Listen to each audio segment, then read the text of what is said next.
Welcome, educators. Today, we're going to put on our Team Kid leadership hat, and we want to say thank you to you for what you do each and every day. So welcome to an opportunity to spend some time learning together, reflecting together, and growing together. I'm Dr. Frances Gipson, Director of the Urban Leadership Program at Claremont Graduate University and Associate Professor. But most importantly, my heart is always in the classroom. I've had a great experience of traversing from the classroom to the boardroom and back to the classroom again.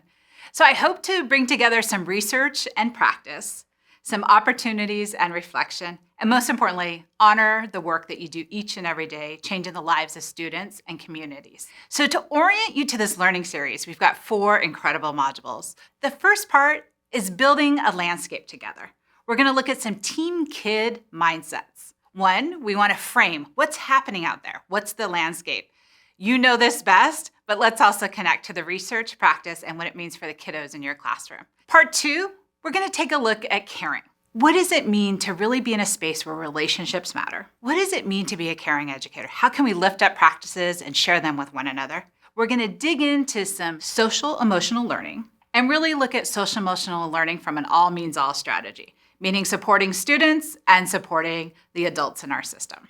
Part 3, we're going to look at voice, and we're going to do that through an Aspirations Framework. How do we use that voice? How do we dare and care simultaneously? And also take a look at what does it mean to be a warm demander, especially in a pandemic environment. And then finally, we're going to bring it all together with part 4 around deeper learning. We're going to take a look at the notion of what does it mean to be a modern learner? What does it mean to be a teacher in this space? And what might we plan for?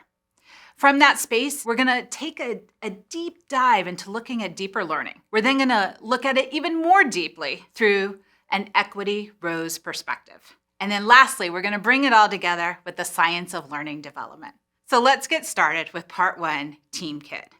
Now you might be wondering, what exactly is Team Kid? Well, I invite you to be on Team Kid immediately. Here's what Team Kid's about. It's a mindset. It's a way in which we put students at the center of the conversation. And as you know, as educators, we backwards plan from those needs. You know, part of this work has been part of my last 30 years of membership when it comes to Team Kid. And most recently had the opportunity to serve over 600,000 students in the Los Angeles community as the Chief Academic Officer. And folks might say, well, what exactly is a Chief Academic Officer?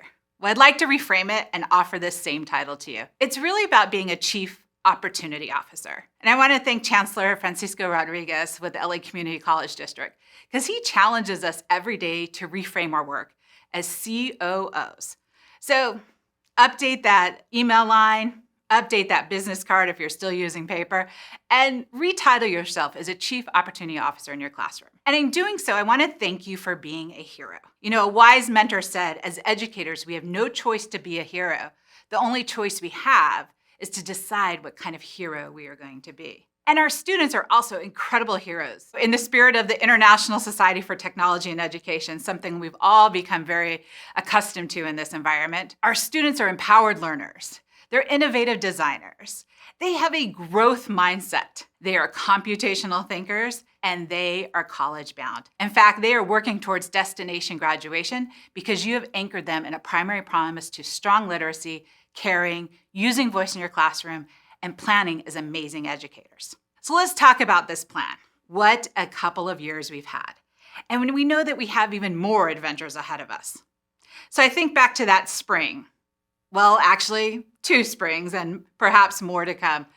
And sometimes don't we feel a little bit like that TV show, White Out?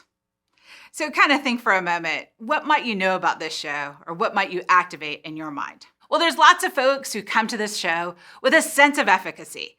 There's these giant red balls on this obstacle course, and they're like, I can do this. I'm running towards the finish line. And in fact, we all feel like that each and every day when we get up, look in the mirror, and we give it our best shot, not only in our self-efficacy, the belief that we can make a difference, but also our collective efficacy that together we can make a difference. But sometimes, you know, we might fall a little bit. But look at this person. They even planned for it. They plugged their nose on their way down. We could have the best plans, but sometimes there's a different outcome.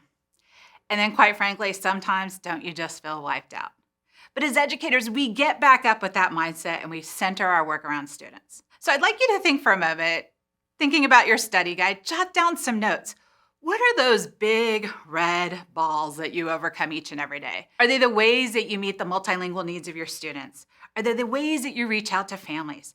Are they the ways that you integrate the ever-changing pivot and plans in your community? And what's that outcome? When you think about that arrow there, what might be your higher purpose in this work? Why do you do what you do each and every day to put students at the center? So our fundamental question in this series, as we think about our environment now and in the future, is who do you need me to be? Who do you need me to be in the classroom? Who do you need me to be in community? We have been invited into many new learning settings during this pandemic, from the fast food parking lots where students are trying to connect with the internet, to us being able to see their abuelas and their family behind that Zoom screen.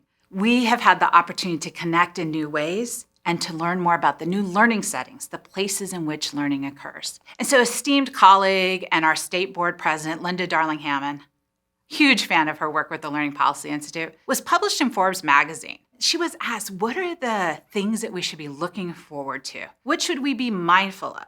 And what should we advocate for? So there's some incredible key ideas. We have unmasked inequities in ways that we've never seen, and there's ways to really address the deeper structures of schooling. You can make an impact in that place. And in fact, there's an opportunity and a hope in this work. So I'm going to invite you to look at those key ideas. Put a little heart next to it on those key items that really speak to who you are. And again, going back to why you dare and care about the work you do. Put a little question mark next to those things that keep you inquiring. And maybe put a little A next to things you feel that you should be advocating for more. This will help you in your exercises in this space. Policy happens both in the classroom and in the boardroom. And belief is an attitudinal muscle. So you gotta exercise it. You gotta know what's coming forward. You've got to know what's happening in your classroom, and you got to know what's happening in the larger policy context. So here are some personalizing features that Linda Darling-Hammond argued for in this context. Take a look at these personalizing features, and I'd like you to jot down some notes to yourself, perhaps some promises, or perhaps some advocacy points for yourself. What are the top 3 things on this list that you'd like to impact in your classroom? And you probably already are in your classroom. So an affirmation of the work that you do. Number 2, what would you like to see in your school? How might you disturb that system? Be the pebble on the pond that ripples through with good ideas. And number 3, how might you think about the broader context of your school district? How will you connect those resources? This series is designed to help you with these frames in mind, to go deep into your practice, to have affirmations about your practice. And one way to carry this forward is to think about it in this way. As teachers, we've always had a toolbox. And a lot of things get pulled into this toolbox, especially we're engaged in lots of professional learning and professional development. Sometimes that toolbox can get a little heavy, even though there's a lot of great things in there. Maybe we need a tool belt in our system, things we can go to nimbly. So when we're in the classroom, we can differentiate quickly. We're engaged in kid watching, and we know how we need to shift and quickly go to a new resource to support our students. And sometimes we might need to go to the tool chest, that place where there's specialized resources. So many of us have learned about this work in the context of a multi-tiered system of supports. So what's that first best instruction?